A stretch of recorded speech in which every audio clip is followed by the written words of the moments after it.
Welcome to the March 30th, 2021 episode of Reactive Consciousness, the in-depth podcast about what happened this week in our lives. I'm your host, vysethebold, and this is Lotus Prince. And we have some bummer stuff that happened this week.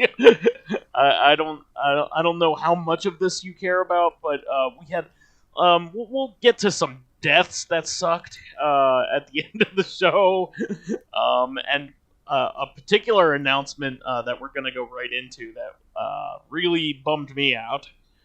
So I don't even know what to do about it, but we'll get to it, Lotus. I'm sure you were like rolling your eyes at this, but you're saying of course they did this.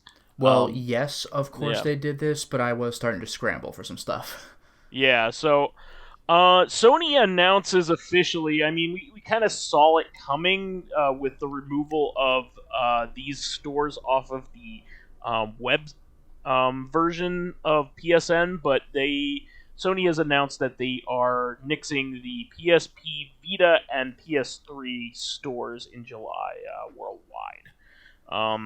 I don't know if they've implied that you can't re-download things, but I know you won't be able to buy anything after July. Yeah, and like you said, they messed with stuff with the PC version. Like, you cannot search PS3 games or PSP or Vita unless you could happen to download them to PS4. It's literally the easiest way. It's literally the easiest way to search for things. And yeah, it's so I was gonna mention you could still buy on console, but like, I did this recently, but have you done this recently? Yeah, have you ordered anything off of the PS3 console, like PlayStation Store? Because yeah, it sucks. It's such jank. It even was back in the day too, but you really feel it now. A lot of people always use the web version. The web version of PSN because like it's way more competent, and even that isn't perfect. I mean, it like signs you out all the time and all kinds of other stuff, but at least you could like wish list items really easily, and it's quick, and it brings you everything you want and all that. But this is a really big bummer. So just to give you an idea of what we're losing, I mean, there are tons of PSP games that are literally available nowhere else other than on Yeah, PSP. I was going to say, you thought WiiWare was bad. I went to scramble for WiiWare stuff at the 11th hour, and I was like, oh wait, there's like 2 games I give a shit about, and one of them is as a joke. But on the PlayStation 3 and PSP, like, there's a lot of really good stuff. And by the way, can I just mention, this isn't really a big deal for me personally, but PSP versions of Persona 1 and 2... like, good luck finding those elsewhere. Tomba 1 and 2, Xenogears, Silent Hill, Fatal Frame Trilogy. This shit's expensive if you get it the other ways.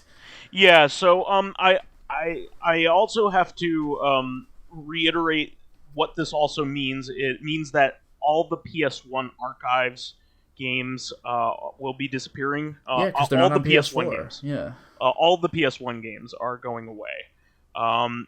Symphony of the Night. Luckily, well, you could get that on PS4, and therefore. Oh, you're right. That was ported on the Legacy Collection. Okay. But you are correct in some ways. I mean, the vanilla version, of course.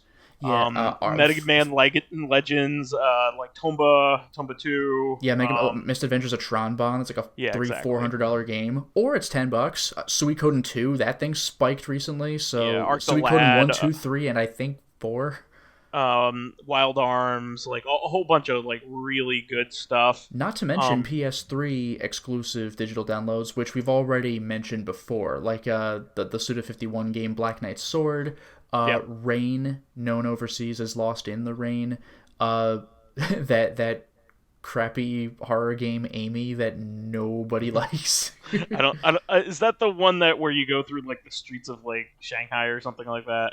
You go through the streets of something, but I didn't get the location because I didn't really look at it. Okay, yeah, I think apparently that game is just the jankiest. But yeah, I mean this is a big bummer. I mean the Vita, is really just the best place to play PSP games at this point. There are very few exclusives that are worth seeking out at the moment. I would say that the Vita is is best for playing PS1 and PSP games. Move on over the go. move over Nintendo Switch. We were playing PlayStation games on the go a long time ago. Yeah, and I'm this is saying this is coming from a gigantic Vita fan. I was a big Vita fan. Yeah, everything on the Vita's been ported, like almost everything, like except for the games that absolutely cannot, like like where you have to tilt the Vita, like the Monkey Ball game or whatever. You basically have Uncharted and then like a terrible Silent Hill game. The Monkey Ball game. And a Monkey Ball game that's weird. Was there a Vita Katamari or was that PSP? A weird Katamari game. No, there's a Katamari game for both of those. Okay. Me and My Katamari and Touch My Katamari. There we go. Yeah, but Touch My Katamari was the last original Katamari game, I think, if I remember right, because the Rerolled came after that. Rerolled was that a remaster or was that like a best of? It's a remake of one. Okay. Yeah, because I think the PS3 game was like a best of. I mean, every game's a best of in that game, in that series. I mean, it just built on itself like a Katamari. So, but the PSP one isn't worth your time because it's really awkward to control, as you might imagine. Especially on an actual PSP where you had like a thumb pad and no second thumbstick. It was using like the C buttons, whatever, the face buttons. Touch My Katamari was much better. Much better. But this is also a good time for people to buy Japanese PSN points and add them to your wallet, so you can purchase Japanese only games. That's actually very important. I don't know if it's still on there, but I remember at least the Japanese PSN store used to have Einhander and like LSD. LSD is incredibly I was just going to say expensive. that. Although I will shout out one thing for the 1 or 2 of you who care. Let me change that. For the 0 to 2 of you who care, Cho Aniki, you don't need a foreign account for that one. That's in like the weird miscellaneous bullshit. There's like 7 games total in that section, and that's one of them. That's one of the like Japanese import games. That was like through. Here's the weird Japanese stuff, and there's only like 1 or 2 games that are worth it. It's Choaniki and Gaia Seed. There's only a couple games in there at all.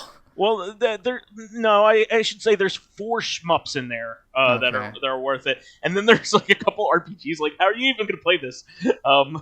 Like if you know Japanese, then you could have been buying it all along. Like nobody wants this. So, but what I was gonna say is, the Japanese PS3 store is a fantastic place to get PS2 and PS1 games that you could never play easily. Yeah, although I don't know if they changed this though, but like on the Japanese PS4 store, I could just type shit in. But on PS3, like, do you have to type it in Japanese? You might have to search by page. It's. Yeah, I remember I was kind of having a bad time with it. No, it sucks. That's why getting rid of the web version really sucks, and I'm glad that I got them when I did. Yeah, so you either have to do like a Google Translate and try finding the picture of the character that matches, which is very fun, or you literally just show all PS1 games and then try not to cry. Yeah, just scroll through like all like 8 or 9. It's not as bad as it sounds, but it sucks. The PS1 stuff is particularly good because there's a lot of expensive games on there. Einhander, baby. Einhander. I don't know if it's still there, but I don't even care for shooters, and I want to get Einhander. The game soundtrack is a banger. It has amazing music. Einhander. Harmful Park, which is one of the best shmups on the system, is on there for like $5. That's the thing. Like all these super like expensive games. Well, that's what I'm saying. Like even an American PSN, Xenogears, Tomba, like this shit's hundreds of dollars, or depending on the game, $6 or $10. Like Tomba 1 is like $10 and Tomba 2 is $6. It's like, I can't believe this. Yeah, Panzer Bandit is on there, LSD is on there. Like the most expensive games I saw were Persona 1 and 2 on PSP for $20 each, and like people would kill for those prices, like on an actual physical copy. So there's also a whole bunch of PS2 games that we never got that are really good. Like a lot of the Sega Ages games from that era, like the Oh. remake of Dynamite Deca 1 is on there, or Die Hard Arcade 1, Oh, and that's the great. best version of that particular game. Yeah, the original version is crazy hard, and I don't think there's anything you could do to make it easier. I like the American release. Yeah, so Even codes. what's cool about it is they completely redid the graphics. It's like updated, and it's better, and it has extra stuff. You can play as Golden Axe like costumes. Oh, that's so stupid. Yeah, it's a lot of fun, and it's the best version of that game, and I love that game. Does it still have the same? Tell me it still has the same voices, please. Oh, it does, absolutely. Where's the save over there? It's ridiculous. Yeah. There's the treasure box, which has like Alien Soldier, Gunstar Heroes, and Dynamite Heady on it. Oh. It has there's the Fantasy Zone collection, the Space Harrier collection. Like these are all of M2's Sega Ages PS2 games before they made like the ones that are on the Switch. Yeah. So there's some real gems there. And you can play them without much of a hassle just by going on the Japanese PSN. You can always look up a tutorial on how to set up one of those accounts and then add funds to your wallet. You need to buy like a digital PSN card from like Play Asia. Yeah, that part's pretty annoying, but yeah, it's not hard, but like all right. I really recommend it for the games that we're mentioning because they're really unless you're looking to delve into piracy, which is an option. I'm not saying it isn't. Yeah, it might have to be once the servers are completely shut down. Here's another thing. Even on top of all this, PS3s like do a check, like an internet check, to make sure that they're authenticated, and eventually that Sony will stop that. Yeah. And your system will basically be bricked. And they don't have a solution for it, and Sony hasn't said it. What they intend. Yeah, if they could download an update, like a firmware update to your system to not kill your purchases, that would be amazing. But on one hand, that would open the road to piracy, but on the other hand, that system's fucking dead. Yeah, I mean, like they shouldn't give a shit. Oh, by the way, one thing I should mention. Speaking of digital stuff, even if you have the physical discs, like. We're just talking about shutting down the store, not the servers completely, but just to be on the safe side, if you haven't yet, take all of your game discs, put them in your system, install the games, and download whatever updates, because when the servers are completely dead, then even if you have physical copies of the games, you're going to be stuck with the vanilla version if you haven't downloaded updates for it. And with stuff like Tony Hawk 5, you just don't have the game. I also believe that all multiplayer for all of these things is going away as well. That's not surprising. That's already happened with a bunch of the games because maybe they weren't successful or whatever. But yeah. Yeah, this is a major bummer. I mean, the PS3. Luckily, there are lots of games during that era that the 360 also has, and the PC also has. So I'm less concerned about it. But there are plenty of PS3 exclusive games that didn't get anywhere else. Unlike Tokyo the 360, Jungle. Yeah, there's plenty. I could make we could even do a show on it later. Maybe that's a good idea. But stuff that you should download before it goes away. Any weird DLC additions for games that you might be interested in. Exactly. So, why don't we revisit this later in a corrective? I mean, like you just said this, but this really could be a whole show on its own. Yeah, but this is really disappointing, especially for somebody who keeps all of their consoles. I mean, the PS3 will never be backwards compatible with anything. We know this. It is a unique console that will never be back compatibility. That's why they have to remake all these games like Bayonetta and Vanquish. That whole thing, they just have to make them again. Yeah, I mean, at least most of those games were made to be 360 games to begin with, which are easy enough to get on PC, I'd imagine, because Microsoft. Yeah, but there are plenty of games that were just made for PS3 and nothing else. I mean, how about Metal Gear Solid 4? Oh my god, yeah. Metal Gear Solid 4 is locked to the PS3. Oh, also, this isn't maybe as big of a deal for PAL places, but the Ico Shadow of the Colossus remaster, because they remade Shadow of the Colossus for PS4, so that's Not two Ico. different versions of the game. But yeah, well, not only that, not Ico, but not only that, but Ico has the PAL content on the PS3 release, because the PS2 version was missing a few things. Yeah, we could delve into this in a CC. But I wanted to tell people, start making your list now. That way you're not panicked. Come up with a game plan. I recommend. I easily spent $100 on Japanese like PS1 and PS2 games. Not what was that? Was it 100,000 yen? What is that? I guess. What's 100? Yeah. Was it 10,000 yen? Yeah, 10,000. It's a difference of 2 zeros, isn't it? Yeah, it's 10,000 yen. So I bought a 10,000 yen card. I know $100 is a little bit to wince at, but I mean, really, if you're getting stuff you want, just do it. And again, like a ton of these PS1 games by themselves, especially with COVID tax, are like several $100s anyway. Silent Hill 1, like that game alone is starting to command pretty big prices when. I mean, the physical one always kind of has, but the digital one's a few bucks, and if it's going away, then you have no options left. Yeah, not everybody are crazy people like me and Lotus who will get like an HDMI mod for their PS1 and an optical drive emulator so they can play anything they want. And not only that though, but I mean, like I try to own physical copies of every game I can. Me but too. Like before I got a deal on physical Suikoden 2. And I still don't own Misadventures of Tron Bonne. I'm like, fuck this. I'll pay $5 to $10 per. I bought it when it was new. Yeah, like Suikoden 2 was like $120 at the time, and it's more now. I bought it for like $6 to $10. Misadventures of Tron Bonne, same thing, and that was $300 then. I don't even want to look it up now. As much as I like physical, like, dude, maybe I'll just take what's right in front of me for a couple bucks. Yeah, big pain in the ass for everything. It stinks.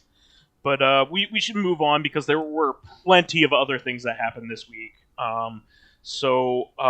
First of all is going to be Target's Amiibo disaster. I don't know if you were following this at all. Yeah, I never even heard about this. 4 Amiibo things got released this week.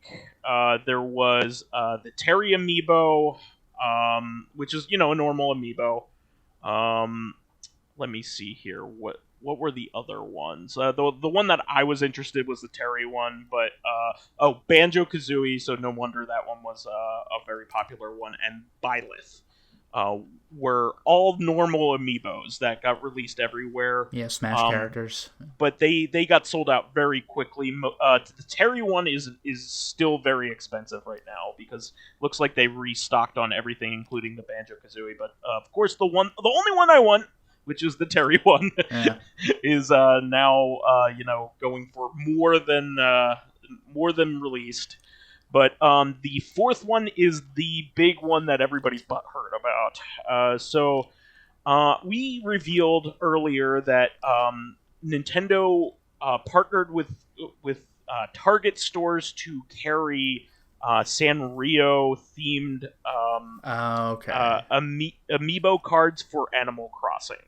That's right. Yeah. So that's Hello Kitty and her brand will have all kinds of Sanrio furniture that you can scan into your game, and only Target was going to sell it, and only at their stores, so you couldn't like order it and get it sent to you.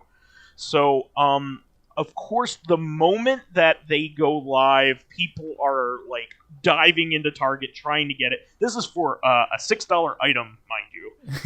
This is a $6 item, and you get like the Sanrio pack.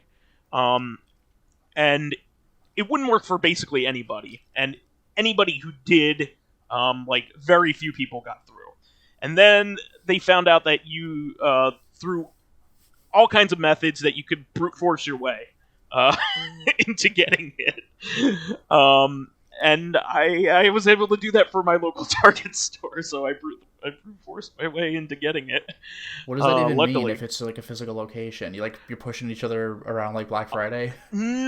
Basically, you just have to spam the cart button. But I thought you said that you couldn't order it. Yeah, it said that like your location doesn't have it, but then you keep pressing it, and it eventually will. it had it. I went there and they had it for me. So, all right. Yeah, exactly. They could hold it for like 24 hours, but everybody was, and their mother was butthurt about this. Like, everybody was furious because it's the only place you can get it. It's a really cute item, and of course, there's a lot of crossover in people that will like Sanrio stuff and Animal Crossing stuff. It's cute. It's fun. And it's cheap. It was $6. So of course, the scalpers got their cut, and now they're selling for over $100. A lot of them, that kind of thing for a $6 item. I have no sympathy whatsoever for anybody who pays $100 for that fucking thing. I mean, these are the same people that are buying, Misadventures of Tronbon for $400. I don't get it. Well, that's not scalper prices. That was like, I mean, it's still terrible. No, but I'm just like, that's not taking a $1 item and selling it for $1 million, and people are buying it. Snatcher for $1,000? Snatcher is literally one of my favorite games of all time. I still would not buy it for $1,000. Yeah, but even then, it's not scalpers. That's just like. I'm just saying, who are the buyers? I don't know who's paying $1,000 for. Who are these people with $1,000 that are trying to buy this shit? I mean, I love video games. I have 2 podcasts about them a week. I'm surrounded by them, and I cannot the most I've ever paid for a video game. It was like $200. And that is a rarity. I only ever did it like once or twice, and that's it. Yeah, I think I broke that threshold once to memory. Yeah, I bought a Mr. Gimmick, and it ended up I ended up profiting off of it. I'm sure I could sell that for $1,000 now. I bought it for like $200 at what was it? Too Many Game or Magfest. I bought it at Magfest, and now it's like worth $1 billion. Yeah, mine were Incomplete Snatcher because I'm missing the insert. Yeah, there you go. And Ever 17. Yeah, I don't think other than I guess you could say Steel Battalion was $150 when I bought it new. Stuff like that. But I ended up selling that for roughly what I paid for it. Yeah. So anyway, I don't get these people that are buying things for like they need to have it. But yeah. I get it in some degree because this is a physical item. You can also resell these things because they are amiibo cards, so it's not like they get used up. It's not a DLC code that is consumed. Yeah, so you will be able to sell these used. Like I could technically scan them into my game and then just sell them. But I got it for my wife because I thought she would like it, and $6. What the hell? So, but I just thought it was a really interesting thing, and how poorly it was handled by like Target was not prepared for the demand for it, or the customer service nightmare that would, and also like the quantity. Why don't you make enough of these? You're gonna sell them. Yeah, I don't understand. Like Animal Crossing is literally the most popular game for the system. Literally the most popular game for the system. So there's tons of people that are built into this game. And they're still playing it because there are all kinds of new events coming. I mean, they're doing an Easter thing right now. They're calling it Bunny Day. But I don't know why you wouldn't make tons of these. Why it would be a Target exclusive. I don't Anyway, moving on.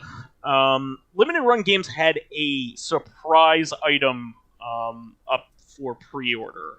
Well, actually, it's up for sale. I think they had them in hand. The Sega Astro City Minis, which I thought this was really interesting. Did you see this going on Twitter? Yes, but I don't care.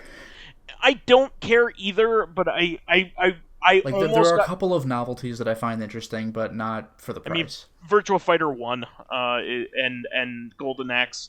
Death Adder. And honestly, kind of Arabian Fight. Yeah, and Arabian Fight. No, same games for me, man. Same games. Honestly, I don't think there is a good way to play Virtua Fighter 1 right now. So yeah, like a 32X is as good as it's gonna get. The 32X is the best way to play Virtua Fighter 1, because the versions of Virtua Fighter 1 for the Saturn are not arcade perfect. Probably the closest is the 32X, which is really funny. Yeah, the previous iteration of the system. Well, what's also terrible about that is like the 32X is one of the like least preserved things like in retro gaming. There are only a couple emulators that do it well, and no FPGA thing has ever tackled it. So even Mister doesn't have it. So yeah, I mean, even then, if you have a 32X, it's hard to play it these days. Or you know, if you seek that stuff out. But I almost got caught up in the kind of the furor of it, because like I was like, this is still a neat thing, and I'm getting a bar installed in my house, and I figured it would be a cool thing to have on the bar. You know what I mean? Sure. But probably the coolest thing for me was that it had HDMI out. I really didn't think that was going to be the case. Yeah, it does, and they were selling the controller and the style kit, which was the even style blew my kit. They mind. had like fucking like 5 of them. Yeah, they were expecting like 2 or 3 times what they actually got. They had like 150, like that. Oof. And a lot of people were belly aching about the entire thing because they sold out of these really quickly, and it's not like the modern limited run like experience, because the modern limited run experience is really good. Yeah, this is the old style where it's up now, go get it, or within 5 minutes literally, or you miss it. And the first round they forgot to put a like a scalper to turn on, and so like the few got a lot of these, unfortunately, especially in the first round. So it stinks in one way, but they said this was the first time that they ever sold hardware, so they were really nervous about it. So they wanted to make sure they did a good job with it, and they are also putting out like an item that is like licensed, that has like a lot of stuff on it, and so like they were taking a big risk here. So and they said it went well, so they'll do things like this in the future, which is good news overall. I'm a big Sega fan. I don't think this thing is perfect, but I think it's neat, and I would say if you could have gotten one, it wouldn't be a bad purchase. It just I have a lot of these games in other ways, so and more convenient ways too. So, but it's still cool. I also wanted to add that limited run games put up the House in Fata Morgana for Switch, and that's considered to be one of the best modern visual novels. Yeah, that's considered brilliant. Also up for pre-order, because when they had it before for PS4 and Vita, that was like quick, get it before it disappears. Yeah, and we were lucky enough to get that PS4 limited edition that everybody and their mom is looking for that right now. That's a sexy edition, and I think we mentioned this before. And it's expensive now. It's really expensive. Not we got surprising. it at the right time. Yeah. I think we mentioned this before, like a couple of years ago at a MagFest or something. But it comes with a CD soundtrack. I don't know about the Switch version, but the other the PlayStation stuff did. It will. Yeah. It's like ludicrous. It's like 6 CDs. It's freaking crazy. Yeah, and the amount of extra stuff and art and books. And the art is so gorgeous. Just the cover art is beautiful. Like, what? Yeah. If you are into visual novels at all, non-dating ones, obviously, I have to put that caveat. This is a thriller kind of mystery one, from what I understand, set in like a Victorian era or something a Victorian like that, kind of setting. But it looks. I haven't played it yet, but it was actually translated by Nick Rocks, which is pretty neat. He's the guy who said that Snatcher, Steins Gate, and The Silver Case were the best visual novels of all time. Oh wow, very nice. The one that I've been talking about all these years. The guy who coined that translated this, and he said to date it's the thing that he's most proud of, and he takes his stuff very seriously. That's high praise indeed. Yeah, so I asked him bluntly, like, does this version differ from the PS4 one, and he said not in content. So Cool. But the Switch is honestly one of the best places to play a visual novel because you can read it, before you go to bed or whatever. That's the thing. Read it on the train, whatever you're doing. Yeah, so I absolutely recommend doing this. I don't think you'll be disappointed if you are a fan of that kind of game. Also, I thought this was really neat. Katana Zero had been the developers of Katana Zero had been promising free DLC for the game, and they ended up making a DLC that was 6 times bigger than what they had announced. So they're basically saying that you're getting a game and a half when you buy the game and the DLC. Nice. And it's still free. So that is awesome. They're basically doing what some of the developers lately have been doing. Like with Shovel Knight and things like that. If you buy the game, you have the whole thing, and they're going to keep working on it to get more people to buy it later. When they release a new expansion, it'll get some buzz, that kind of thing. But I mean, this was one of the best games of its year. I didn't get a chance to play it yet, but it's basically almost like has a similar style to Hotline Miami, but it's 2D, side-scrolling game. Yeah, it's left to right instead of an overhead view. Yes. Yeah, so I'm looking forward to playing it, and I'm just gonna wait until that DLC comes out, and I'll play it. I own it, so I'm gonna go for it. Also, did you hear about the Streets of Rage 4 potential DLC leak? I did not. Oh, so this is breaking news for Lotus. All right, let me see. The only thing I can think of that's not original content, you could finally play as the kangaroo, or they're not doing Ash. There's no way. No, Ash is a no-no. Yeah, unless they have him in the background, like remember just me, waving. Yeah, like they did for the fucking kangaroo. I was salty about that. So it looks like there was a DLC leak for the Steam version, and it alludes to Mr. X being a playable character. Oh, that's interesting. Yeah. I mean, he has melee and he has guns, but like... He also could be a robot. That's a good point. Yeah. But if it's human version, I'm wondering if it'd be like Adam from Streets of Rage 1. It's like, I don't know, he's got a couple punches. There's so much more technicality to the Streets of Rage 4 specific characters, but then you have Streets of Rage 1 and you're like, you press punch? So I'm wondering if Mr. X would be like, hit you with the butt of the gun, fire the gun a little bit, that's all he got, but that's all he needs. He might be like a Streets of Rage 4 like old man version of him, He's already, you said the robot thing, he's a brain, that's all he is. Yeah, that is true, he was a brain by the end of the He was a brain in a mech, yeah. And he kicked your ass. It was actually kind of hard. Everything kicks your ass in 3.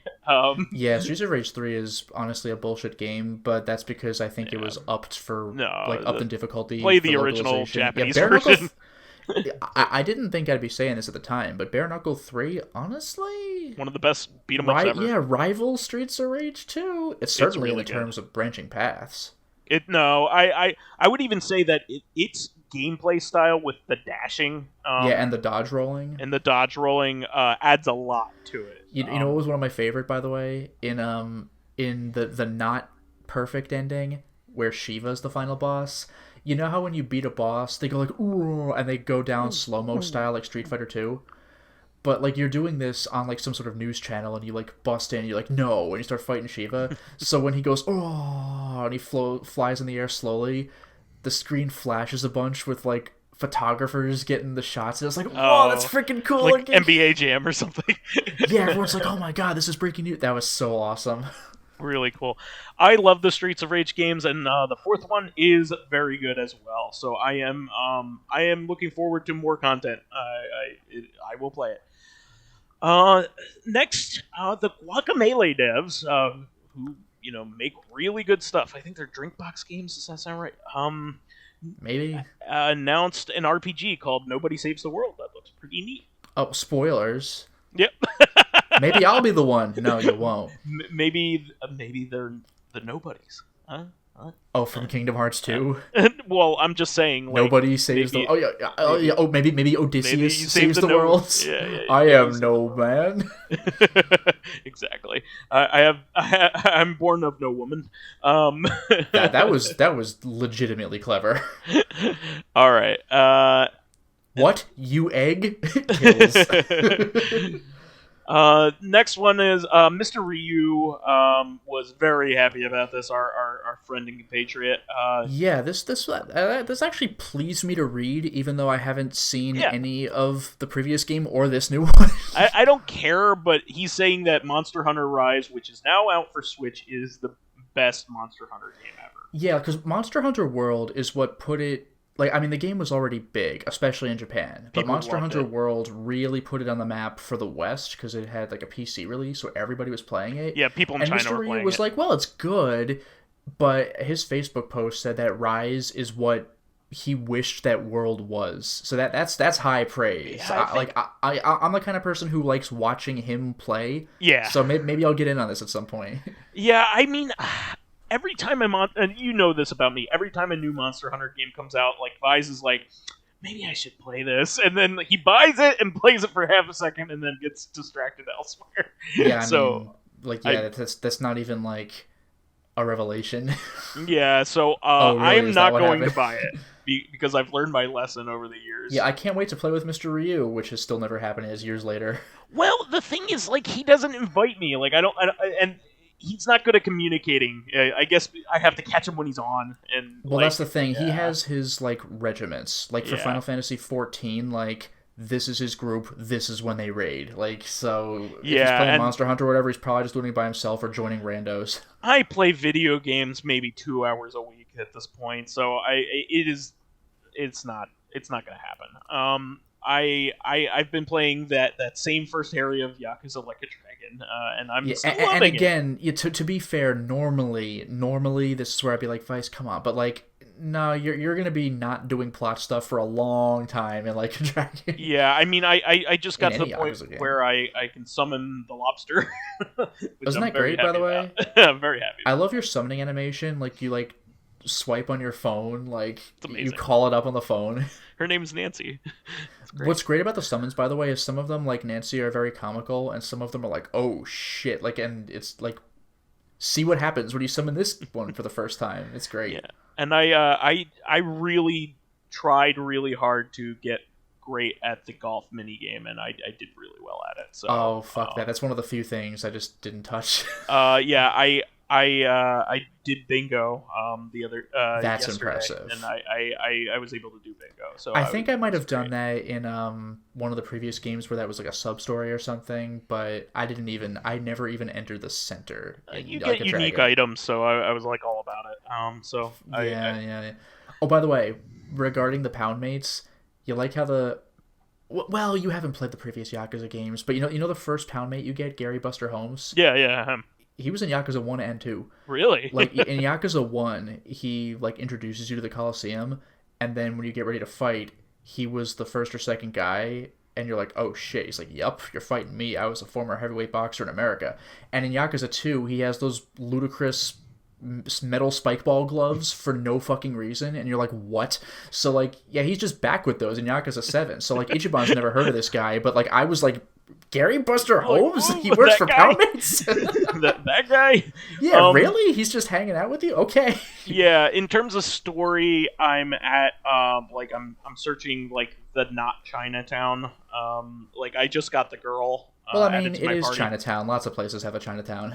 Yeah, but they get mad if you call it Chinatown. So yeah. Fair enough. Yeah, but yeah, it's the I just got the girl, so I'm oh yeah, she's party. Great. I forget her name. Seiko. Yeah, because I was more invested in her sister, who I will no longer see in the rest of the game. Well, that's the weird thing. Yeah, it's like, oh, you know me because you knew my sister, who was so invested in this plot. She is straight up out of the game. Like, that's it.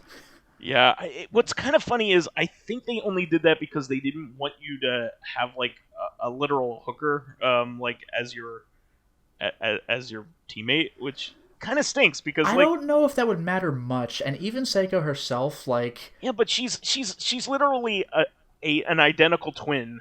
Like yeah, but she's still like, at least for the purpose of espionage, like joins one of those clubs. Like she gets involved and she doesn't give a fuck.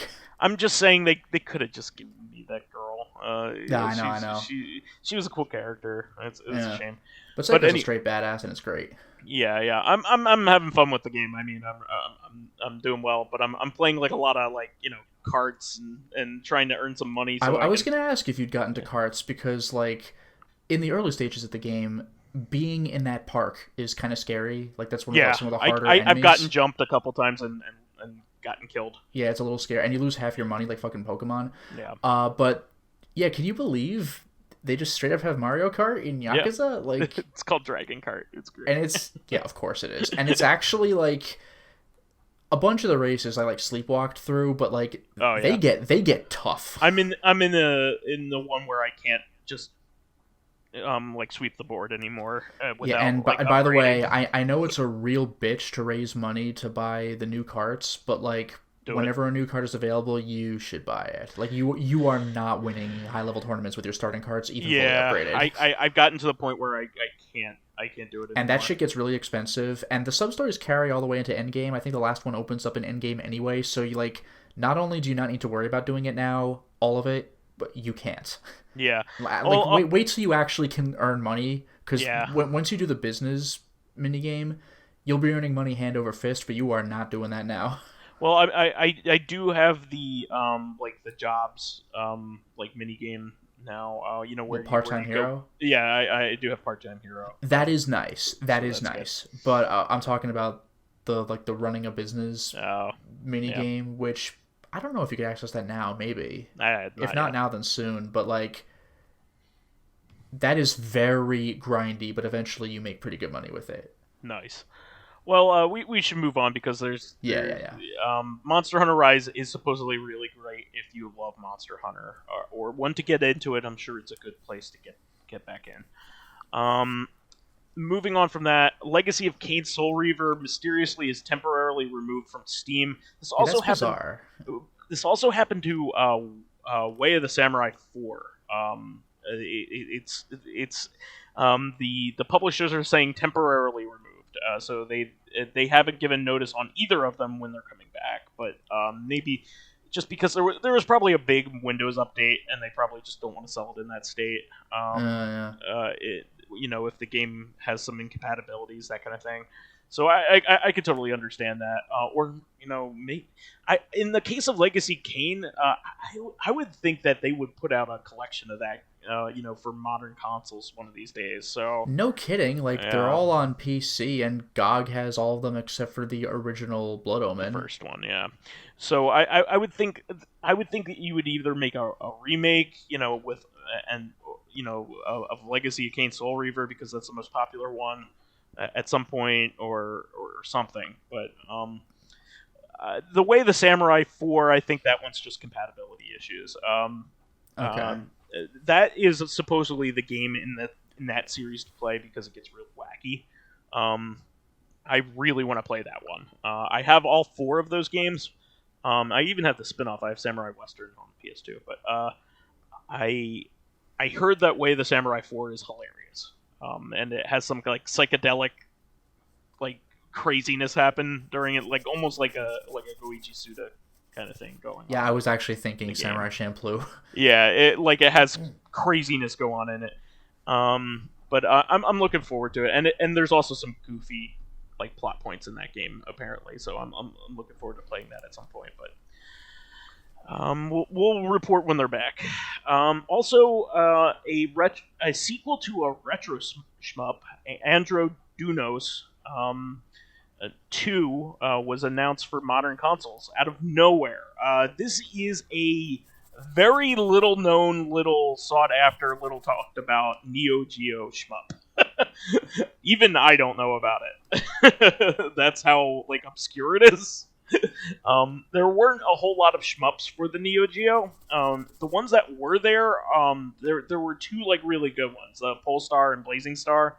Those are really, really good. There's the Strikers 1945 game. That was real. The version of that on the Neo Geo is really good. and the rest of the shmups are forgettable at best. But apparently they're making a sequel to this one, which I hear is a decent game, but it's not one of the games that people really seek out when they go onto the Neo Geo library. But here's the funny thing: they announced it for all modern consoles and 2 dead ones, Lotus. What? So I mean, if you're gonna make a dead like a game for a dead system, what are you gonna make it for? Well, one of them is the Neo Geo, right? For retro purposes? No. Okay. Is this like as a joke? It's gonna be like the Lynx or something? No. I'm gonna say that I'll reveal it. It's like a serious dead console. PS1.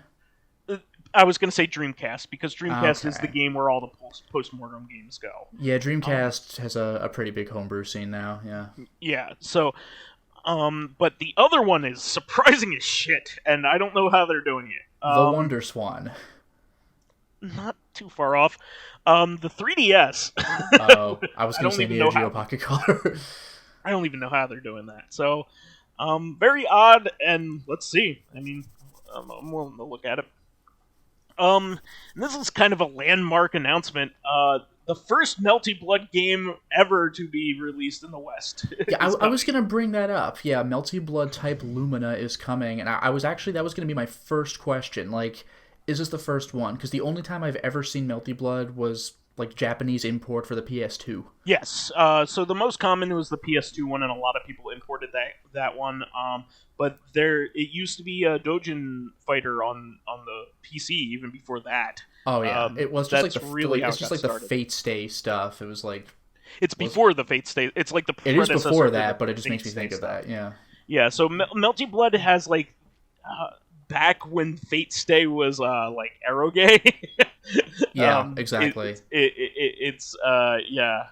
So basically, really surprising that Fate and this are mainstream now, because they did not start off like as mainstream products. They didn't, but the original Melty Blood was good enough to get a following even in the United States, even as a Dojin fighter on the PC, and then eventually got onto the PS2, but never got a US release of any kind or a European release of any kind. So kind of neat.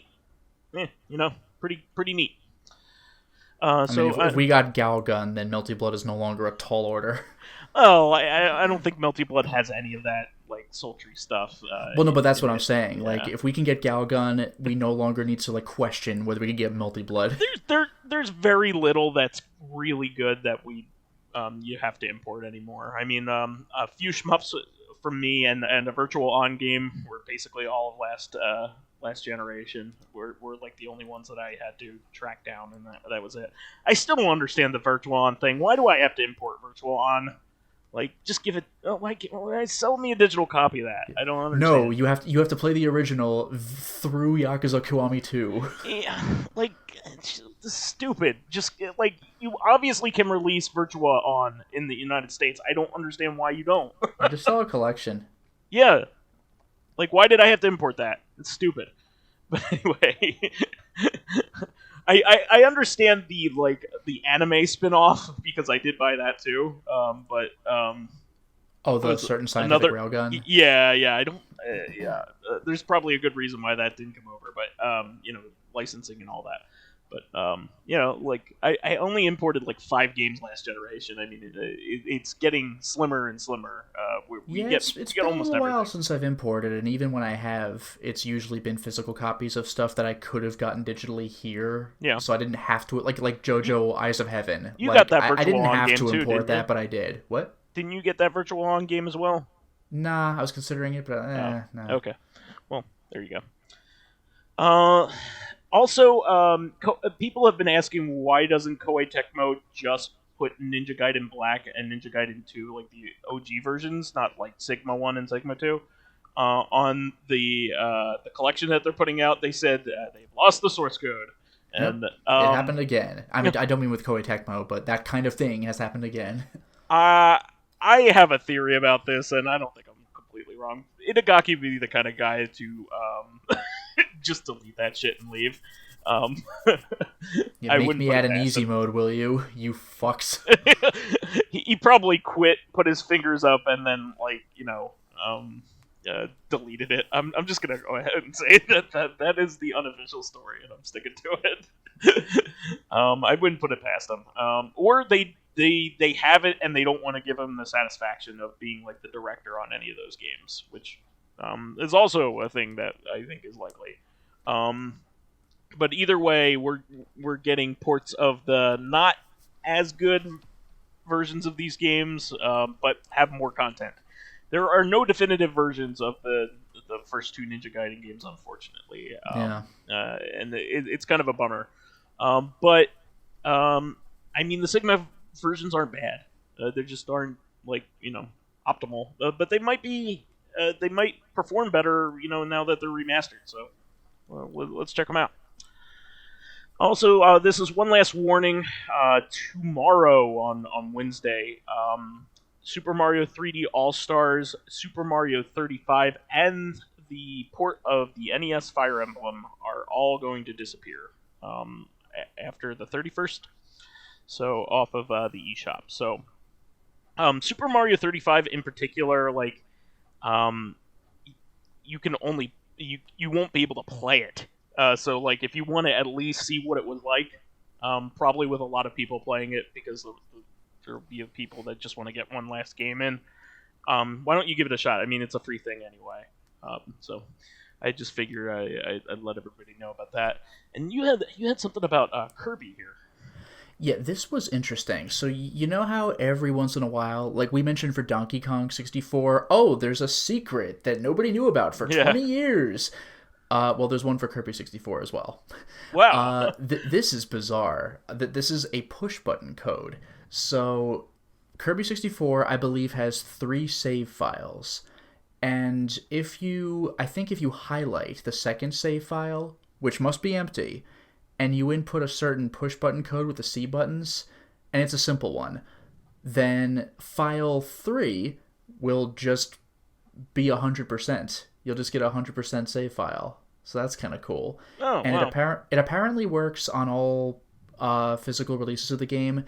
The article I read said it may not work on the Wii version, the Virtual Console version, because the C buttons aren't mapped. But people were like, but doesn't the C stick count for C buttons on a GameCube controller? So I don't know, maybe. But that's just an interesting little thing. Maybe they're talking about the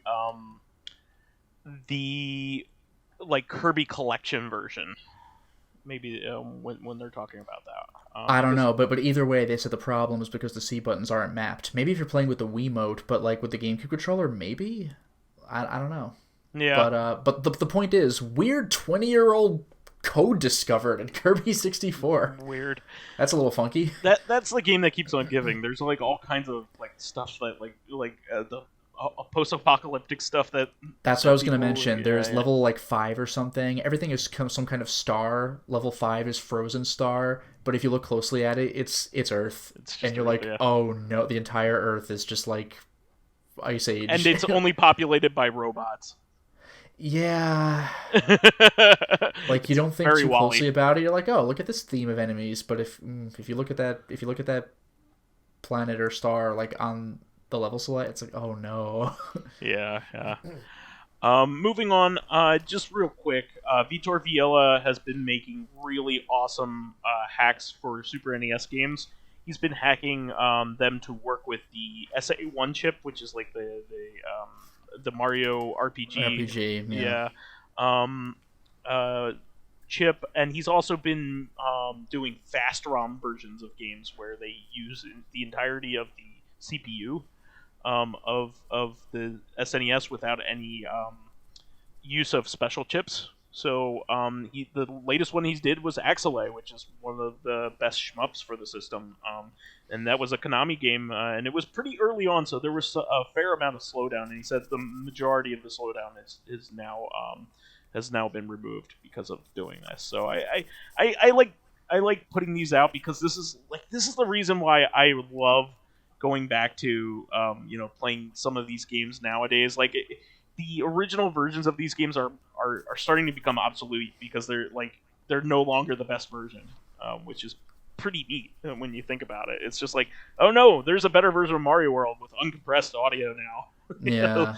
Like this is a version you can't get anywhere else. You have to play it this way. So, I just thought this was really neat. And this next one's yours.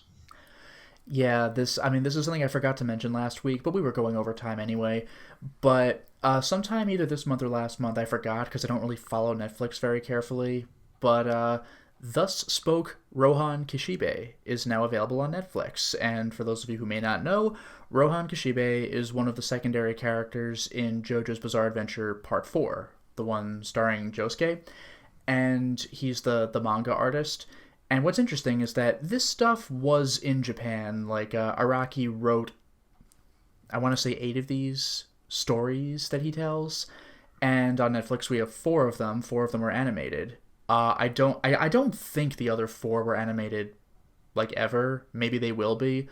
But I was still pleased to see on Netflix that it's at Season 1. So perhaps if there is a Season 2, that would complete them, wouldn't they? That would be neat. But what I really like is that these episodes are framed at the beginning and the end by Rohan.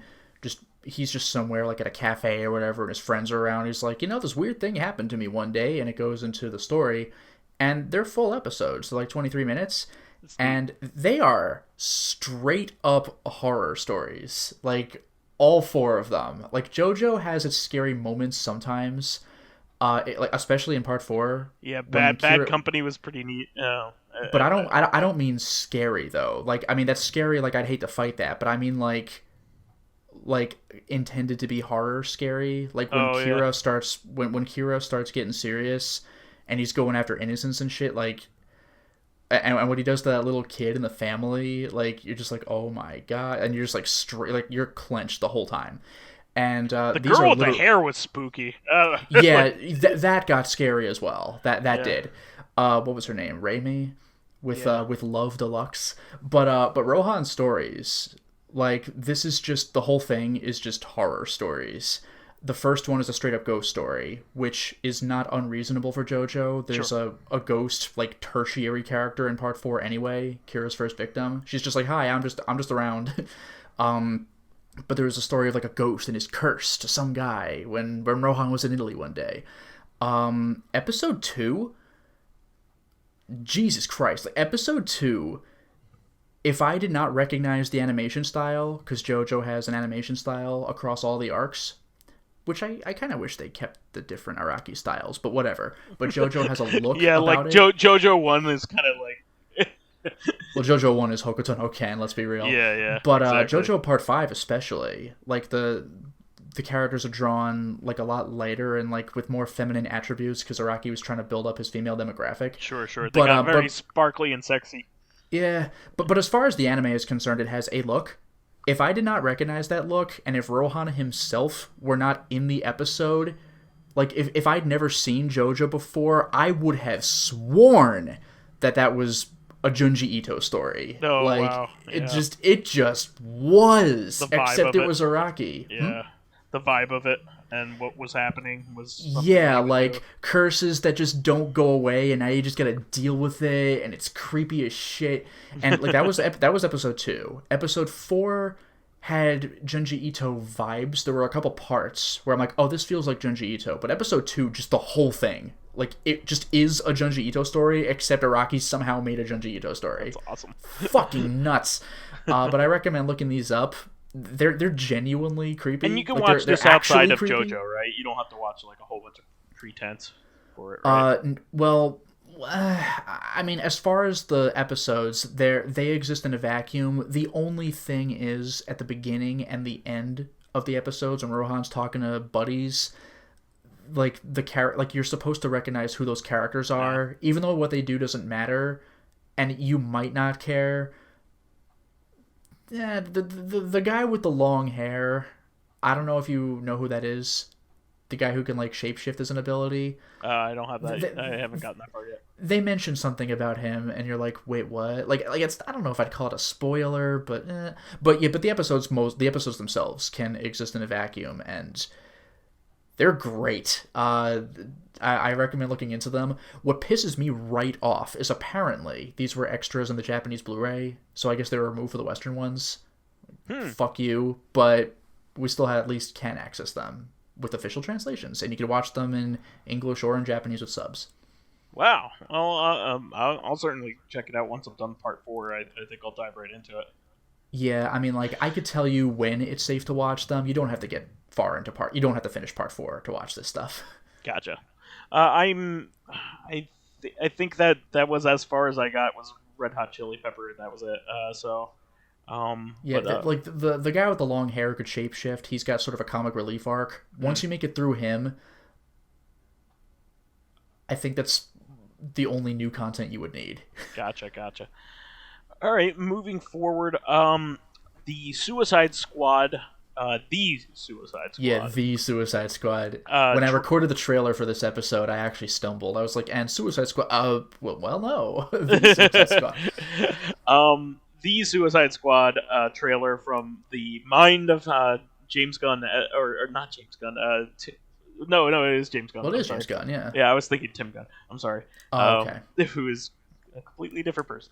But yeah, James Gunn, who famously made the Guardians of the Galaxy I was going to say famously contributed to Lollipop Chainsaw, but alright. And Lollipop Chainsaw and Cannibal the Musical. Not Cannibal the Musical. What was his trauma film? I don't know. I don't know the Trauma movies. I've only seen 2. Yeah, he made Slither. I love that movie. Yeah, but James Gunn is awesome. I really love his movies and his other works. Tromeo and Juliet was his. There we go. Great. Yeah. But yeah, he was the writer of the Snyder Dawn of the Dead. I did not know that. Okay, wow. No wonder it's good. Not because of Snyder. No, I guess. He wrote Super. Remember we watched Super? Nope. It's the one where. No, I know what Super is, but I was not there. Oh, we watched that at Lumiere's house. House. I'm sorry. I didn't. Lumiere. Lumiere, yeah, from Beauty and the Beast. you know that candlestick we know. Yeah, this is France. With his Maurice Chevalier voice. Try the great stuff. It's delicious. But yeah, he took on the brave task of remaking a movie or rebooting a franchise that had been ruined by its only entry. And what makes me laugh is that everybody who saw the trailer is hyped. Like, that just cracks me up. Yeah. Like, I can do it, right? Why can't you?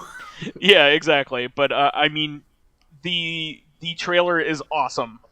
It's full of characters in the DC universe that you do not care about. Which is why Guardians of the Galaxy, and now that we know the Guardians of the Galaxy worked, another bunch of fucking weirdos that are funny for novelty value alone. Yeah, I'll watch that movie. Yeah, and King Shark, all right. It has his trademark directing style, real snappy and fun. And actually, you know what I didn't even think about? I didn't even think about this. How is Lloyd Kaufman going to show up in this movie? Oh, yeah, that's a good point. I haven't seen GOTG 2, but I did see the first one, and I saw Lloyd Kaufman. He was one of the prisoners in that, prison, just going and yelling. There are a couple people that he works with in this movie. So Nathan Fillion and his Arm Fall Off Boy. It's so fucking dumb. Who is the main character of Slither. He works with Nathan Arm Fall Off Boy is the main character. And John Cena's in this. He hasn't worked with him in the past, but he's basically the main character is what it seems like. Harley Quinn's in it, Margot Robbie playing her. So that's my favorite part. Yeah. She plays the same character, but this time in a good movie.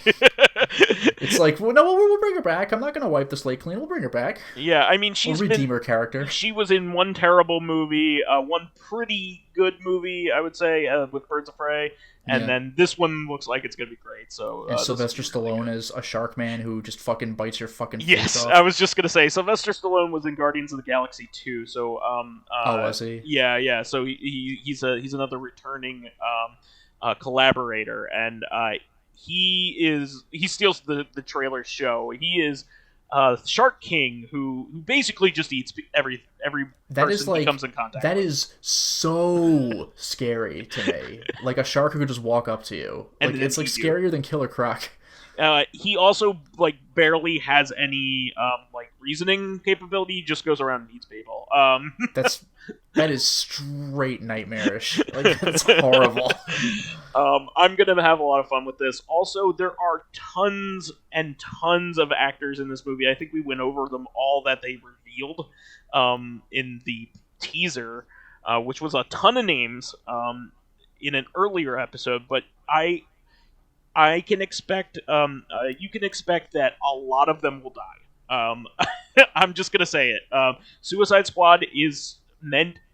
Like that is a name that is meant. Well, yeah, like even in the original movie, like I got these bomb collars on you. Like I bet a few of them just go off. Yeah, so almost outside of Harley Quinn, these are all characters that nobody gives a shit about. So they're and that's why it's great. Like you can do whatever you because like you can kill them. No, there's no. But that's the thing. Yeah, that's exactly it. Like James Gunn is not making Iron Man 2. He's not killing Batman. What if I kill Iron Man? Like, yeah, there's exactly. no way. Yeah, he's not killing anybody who has any cultural cachet. Yeah, this is going to be just like Guardians of the Galaxy 1, where people learn that Rocket Raccoon is actually pretty cool. Yeah. You know, like, exactly. Oh, what do you know? Maybe I'll look into this stuff. But, like, beforehand, though, he can do whatever the fuck he wants, because, like, there are no stakes. Yeah, so I am really looking forward to this movie.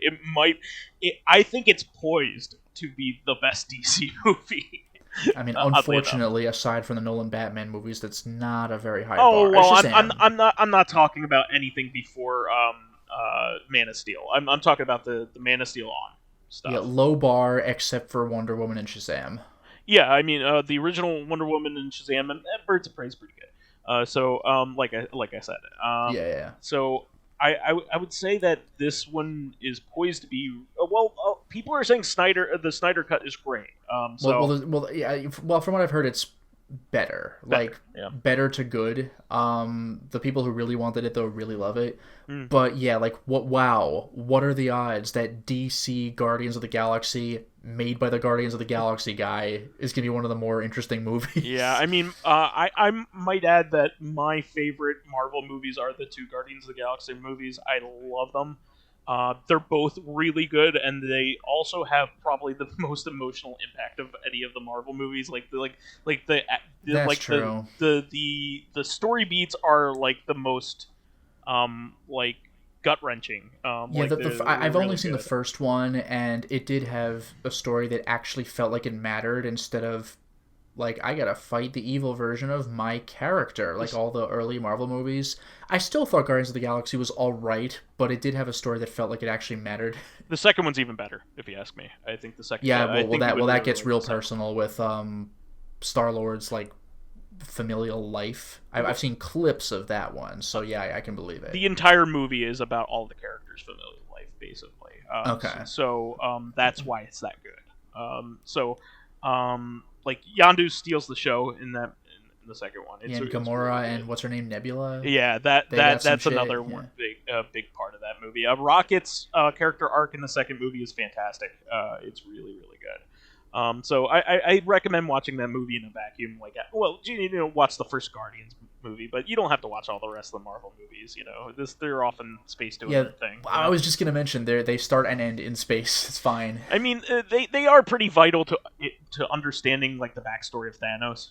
Because Nebula and Gamora are his daughters.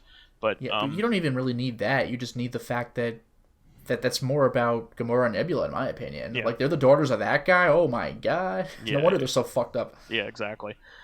But I am primed for this. It's going to be on HBO Max and theaters, so I'm really looking forward to that because I have HBO Max. Moving on, I just wanted to mention this quickly because we've talked about Eric Andre's show before, and I am wearing an Eric Andre t-shirt. We'll be right back. Yeah, and just like the squares.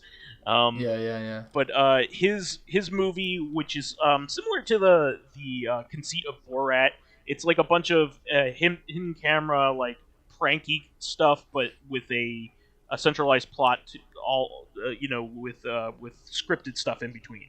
Yeah, that really is Borat. It's just like his show, but 90 minutes instead of 30 minutes. Exactly. So it does have a story, a scripted beginning, middle, and end, but while it's all happening, there's he's doing his Eric Andre show kind of stuff with Sure. Lil Rel and Tiffany Haddish. So I'm looking forward to seeing this. This movie got like destroyed by COVID. COVID came like a week before this, and he said he worked on this movie for 6 years and he was heartbroken. And Oh my god. and Netflix bought it, and it is now the #1 movie in the entire world for Netflix. That's a huge awesome. deal, and I'm really happy for him. And apparently, it's great. So I'm really looking forward to it. It came out on Friday. I haven't had a chance to watch it, but I'm not gonna chomp at the bit to watch this, but I would definitely watch this before like the Borat movie. I think. Eric Andre's hilarious. Stuff pretty good. Yeah. Yeah. One of my favorite bits of his, it's so stupid, but it just cracked me up, was when he's just running through the streets of New York, like in full riot gear with a big heavy riot shield, and he's just going up to people like, I'm sorry, excuse me, have you seen like 30 other guys dressed just like me? Like, he just like lost the group. It's great. At the beginning of his stand-up special, he straight up like was dressed as a cop and like couldn't get into his car. It was really funny. Nice. It was just really funny. But moving on from that, I just wanted to mention this really quickly. But Scott Pilgrim versus the World, the movie, is going to be in theaters again, starting April 30th for a 10th year. Anniversary celebration. Was that going to be some kind of director's cut? No, I think there's no changes. I think this is, that movie's pretty perfect as it is. Now, I will say this, two things. On one hand, stay the fuck out of theaters. Don't be an idiot. Yeah. But number two, this movie is so good to see in a theater. So, theaters are not populated right now. You might actually be the only people in there. So, and if you're wearing a mask, I don't think there's any problem with that. Like if you're wearing like a KN95, it's the same as being in a grocery store or something. It's only a few more months before vaccinations. I'm fucking waiting. Yeah, I mean, I'm getting vaccinated. I didn't wait for over a year to just drop the ball the last second. I'm getting vaccinated on Wednesday, so there you go. Well, my first dose anyway. So yeah. So tomorrow, as of this airing, but yeah. My wife is already fully vaccinated. She's a healthcare professional, so yeah, she would be. Yeah. So by the time this goes out, I should be fully vaccinated actually. So I'm gonna be pretty comfortable. I'll still wear a mask, but be nice. I think I'm going to go see this because Scott Pilgrim was an integral part of like me and my wife's early dating relationship. So I think we watched it on our third date. We had a lot of fun, watching the movie, and she was the one who recommended it. It wasn't me. So it was like, oh man, I know this is a keeper because she likes good movies and is into this kind of stuff. So Scott Pilgrim is one of those things where all of the adaptations are good. Like the comic book, the video game, the movie, they're all good. Pick one. They're all fantastic. Nice. Yeah. I don't think there's anything else like that. Can you think of anything that's like that? I mean, we're going over time, so I'm not even going to try. Yeah, exactly. I don't want to sit here for a while. Yeah. All right. Fair enough. But I'm sure there are things. And I just wanted to say happy birthday to Gorillaz. They are 20.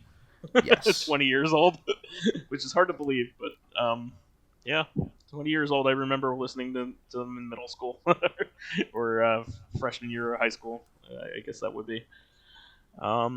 And 3 tough deaths here. This, I mean, they were all elderly people, but it still sucks, So rest in peace. The first one was George Segal. Do you know him at all? I don't recognize the name, but there's a chance I might recognize his work. So, have you ever watched the sitcom back in the day of Just Shoot Me? With David Spade? I've heard of it, but no. Okay, he was the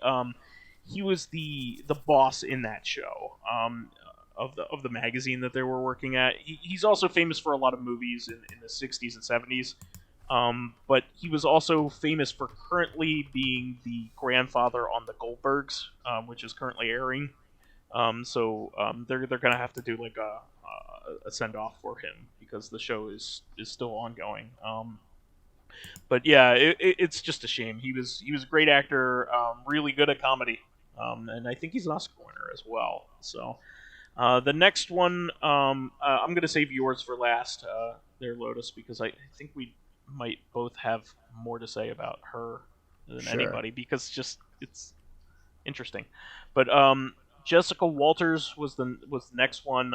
She is known as best known as Mrs. Bluth on Arrested Development. Yeah, she's great, and also I forgot her name, but Archer's mother in Archer's Archer, mom, who's and drawn to look just like her. she's also the mom on Dinosaurs as well. Oh, Yeah, Jim Henson's Dinosaurs.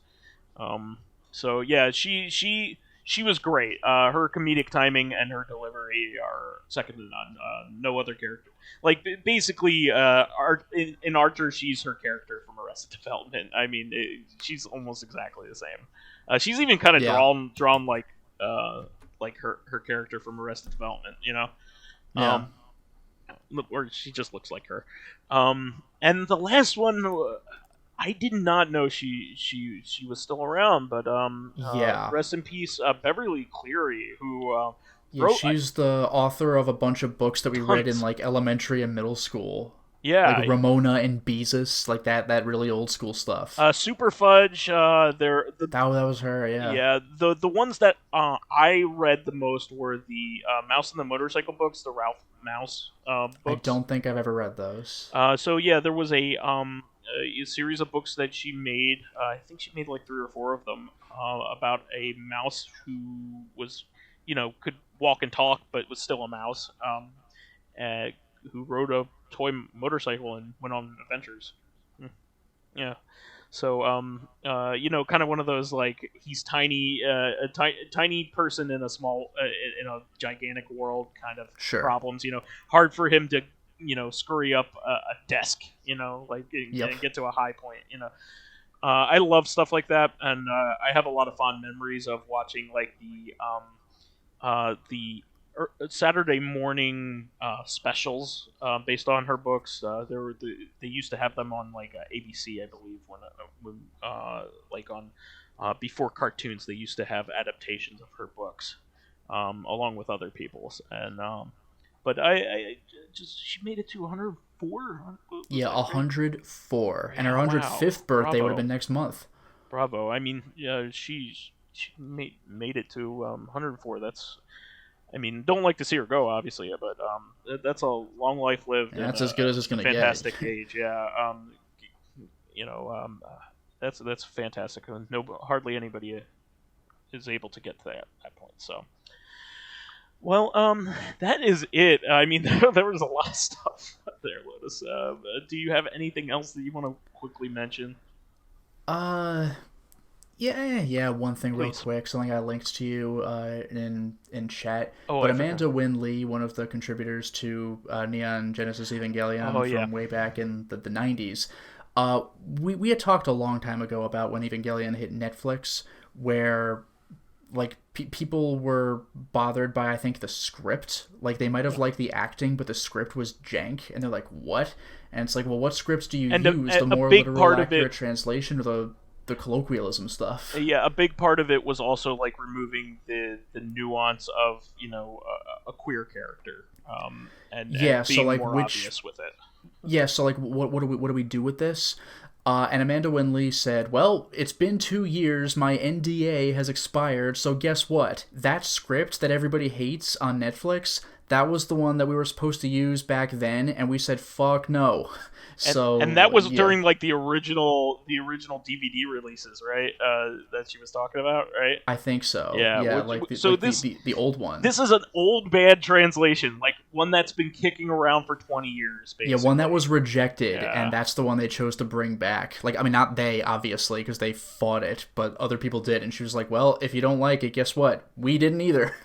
Like, nothing against the actors. They're actually fantastic actors, but they had a shit script that we all said no to 30 years ago. It really stinks that, that they had the option to do the right thing and they didn't. Well, looks like my DVDs are still going to be, relevant. So I guess I'll keep them around. Yeah, why not? Yep. So, and anything else, Lotus, while we're at it? No, that's it. Okay. Well, that's the show for this week. Please remember to subscribe to the Corrective Consciousness YouTube and SoundCloud pages. Ring the bell if you could. I know it sounds trite. Probably everybody asks you to do it, but really that's the only way that you're going to see us, because we have a very small group of and dedicated fan base. It's we do want to expand our viewership at some point. So and we want to make sure that you continue to find us here. I know you seek it out because you've been good about it so far, but please do that. While there, please give us thumbs ups, likes, and 5-star ratings on iTunes. Give us a share too. Helps promote and spread awareness of the show, and any bit of encouragement helps keep the show going. You can also catch us on Thursdays for our sister podcast, Corrective Consciousness, where we will be doing the third entry on our Teenage Mutant Ninja Turtles retrospective. Finally, you can friend me as vysethebold on Steam, PSN, Xbox Live, Twitter, basically everything.